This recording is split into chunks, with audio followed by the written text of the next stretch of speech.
Hey, Meghann Scully, and this is the Limerick Post Show. Coming up in today's show, the big interview is with Morris of Ballyhoura Apple Farms. First up, though, the top stories in Limerick, and we have now entered a phase 3 of reopening our country, meaning bars and restaurants, beauticians, salons, and so many other businesses have now opened their doors. You can now also travel around anywhere in Ireland, and you still have to practice some social distancing measures. Now to our Out and About section, we chatted to some businesses here in Limerick City and out in Kilkee to see how they are getting on now that it's phase 3.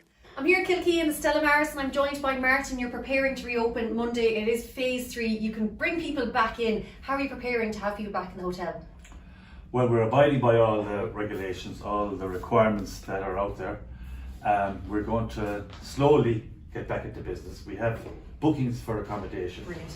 We're allowing people in for dinner by appointment initially for the first few weeks until we kind of get going.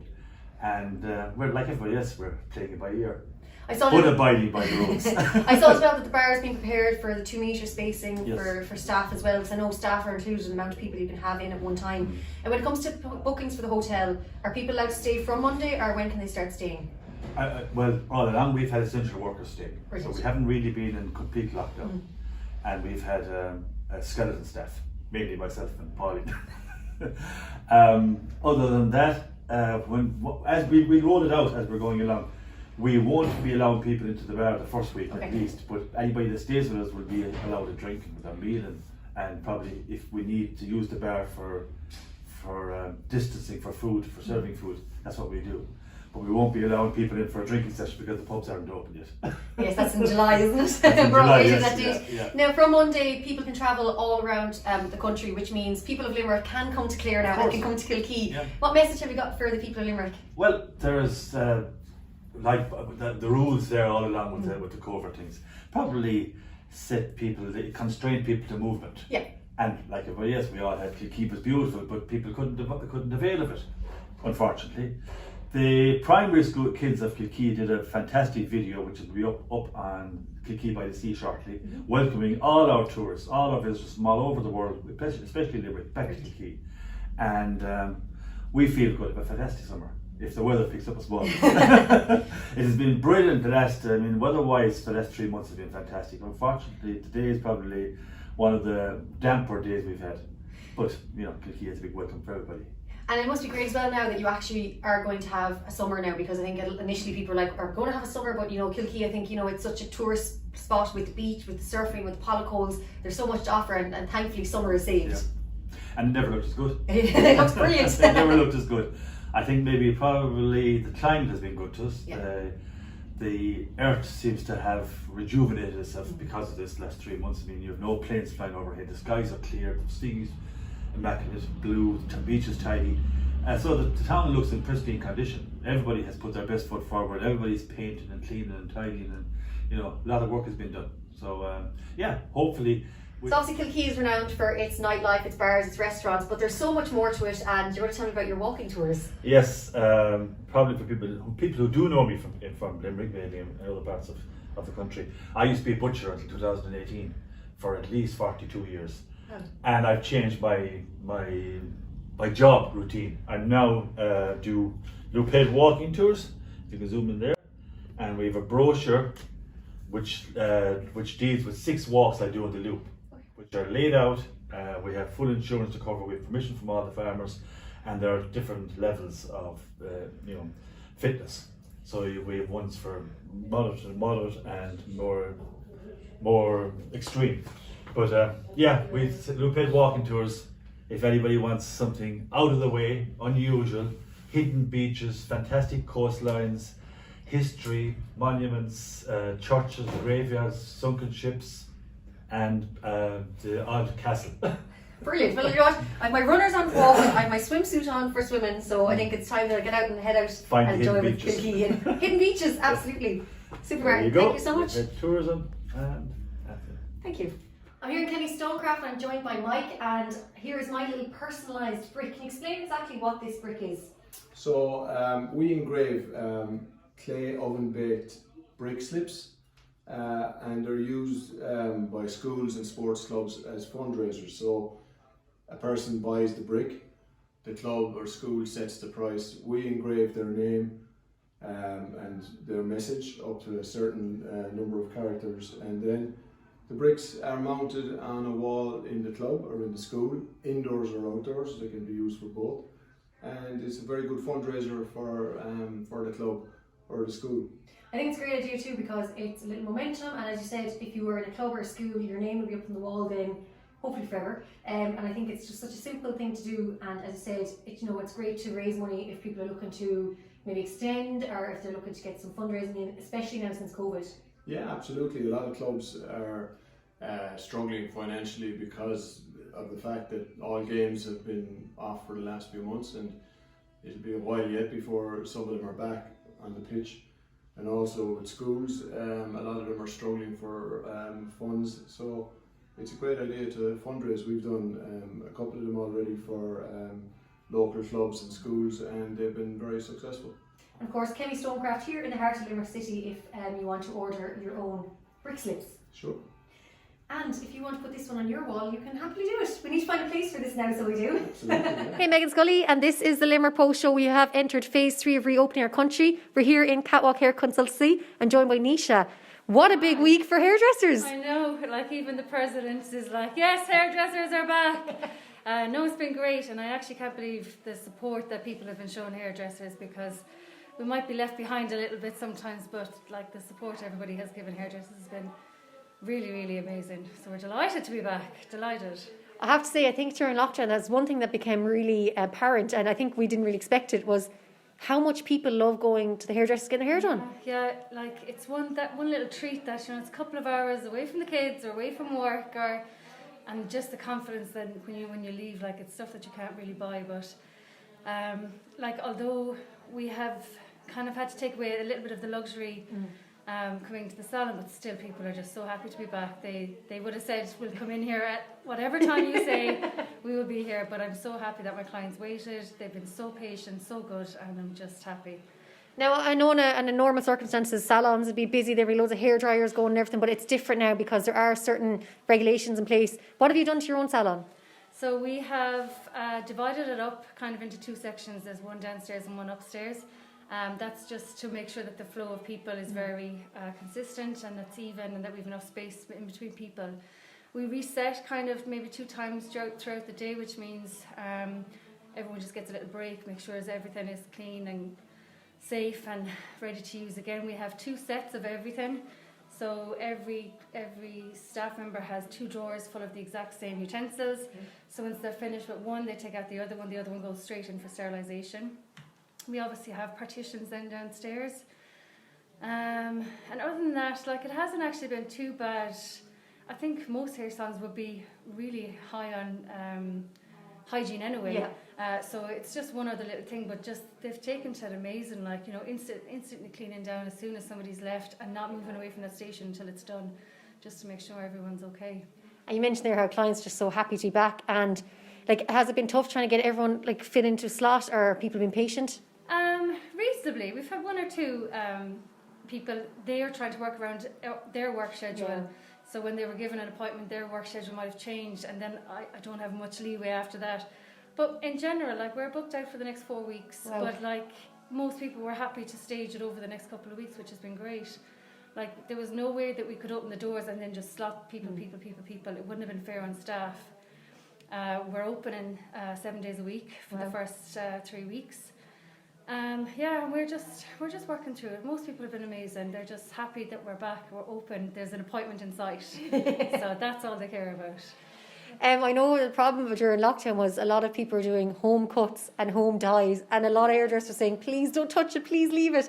Have you had a few people coming in with like needing help, or is it okay? Has it been manageable?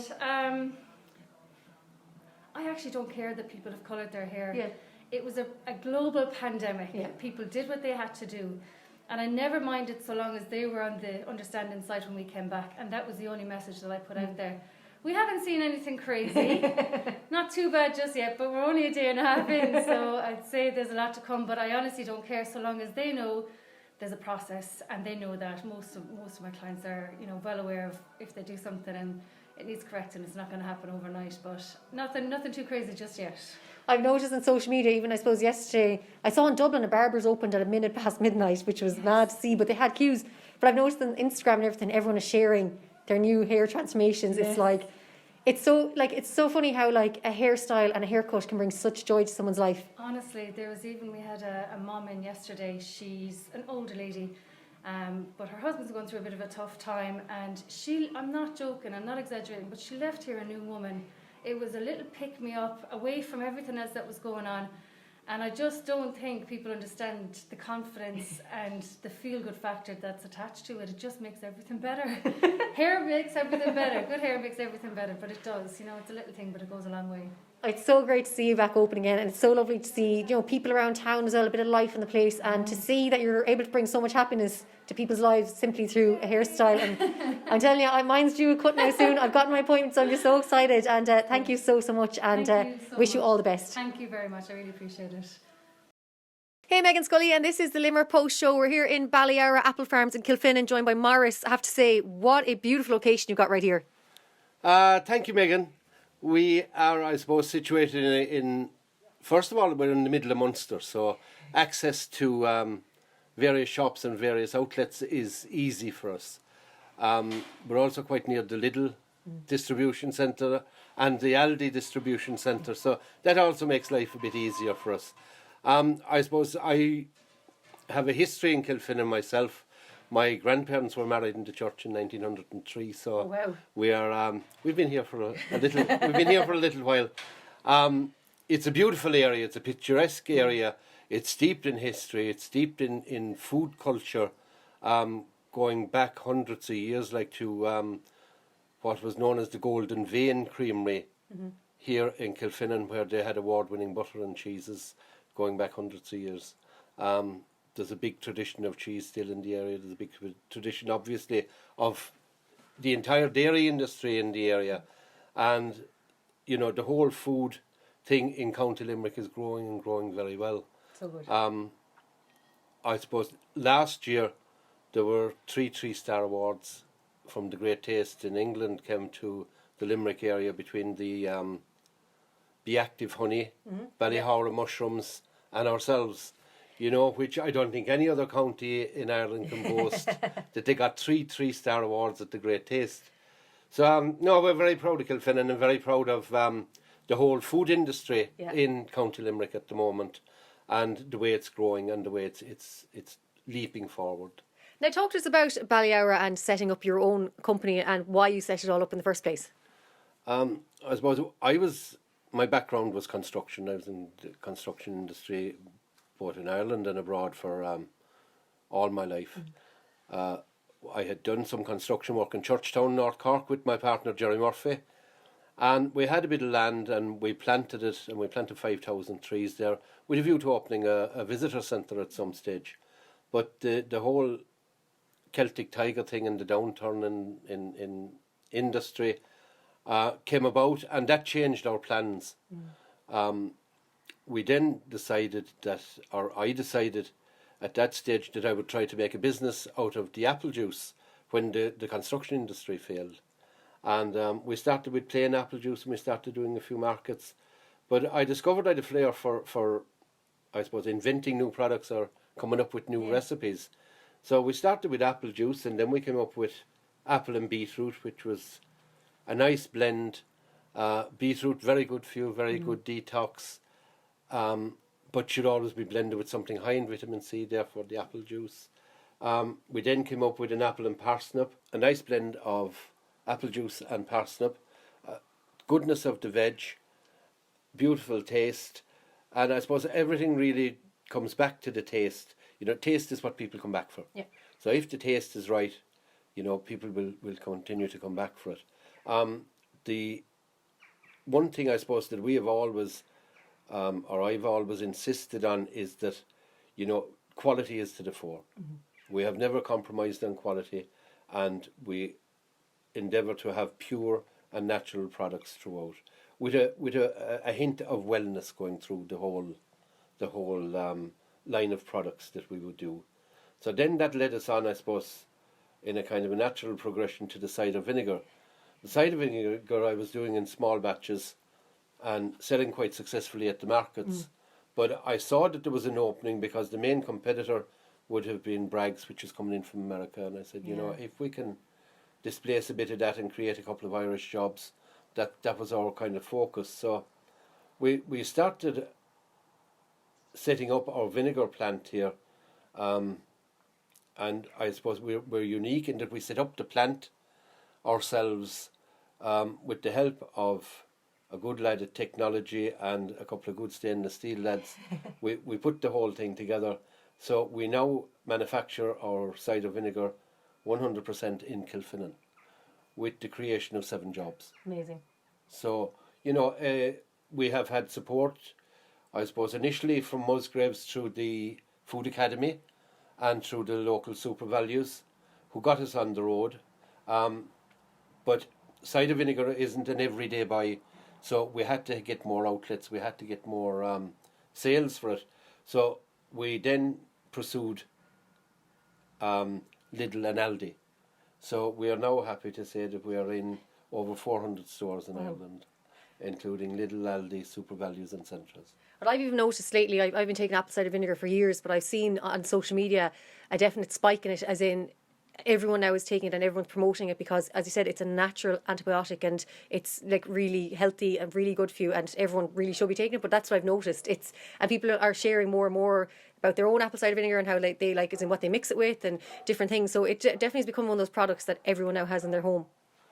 Yes, I suppose cider vinegar, the history of cider vinegar goes back 4,000 years, back to Hippocrates, and when he started using it for various different ailments.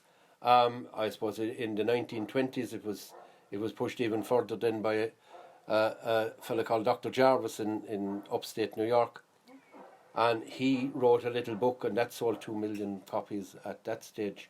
So like he had it as a cure-all for basically everything. Like it was a medicine chest in a bottle, basically, because it is reputed to balance your pH. Yeah. So while your pH is balanced, you basically can't get sick. It's a natural antiseptic, natural antibiotic. So it's also, your skin needs to be slightly acidic. So it's also very good for bathing or using on your skin and on your hair, because it gets your pH to the right acidity. So again, for aches and pains, you know, I have people who have said to me that they find great relief in taking a couple of cups of cider vinegar, a couple of Epsom salts into the bath and soaking in it, and they find relief from. So anywhere that we're doing a little bit of good is. I didn't know that you could put it on your skin, because I said I have it at home, and I was like, I do drink it, but I didn't realise I could put it in my hair as well. So I'm going to actually give that a go now and let you know how I get on. I suppose for cuts, bruises and scrapes and any of that kind of thing, you know, if you mix a little bit of cider vinegar, a little bit of honey, and use it as a dab on for cuts, grazes, stings, bee sting, brilliant for bee stings. I don't know of anything else that really works on bee stings as good as cider vinegar. Again, you know, if you have kids with spots or acne or pimples, you know, dilute cider vinegar. Again, an excellent remedy for it. So now we've heard about all the products, but now we have a brand new product here that you're going to show us, and we're going to take a little spin around, and you're going to show us everything that's around the place here. Yeah, delighted, Meghann. We'll take you up and we'll show you our distribution plant. We'll show you the bottling and where we make our cider vinegar. Amazing. So Maurice, tell us about this garden area out here. Well, we were lucky enough to be granted a bit of aid from Limerick County Council under the Town and Village Renewal Scheme. So in doing that, this is part of that project.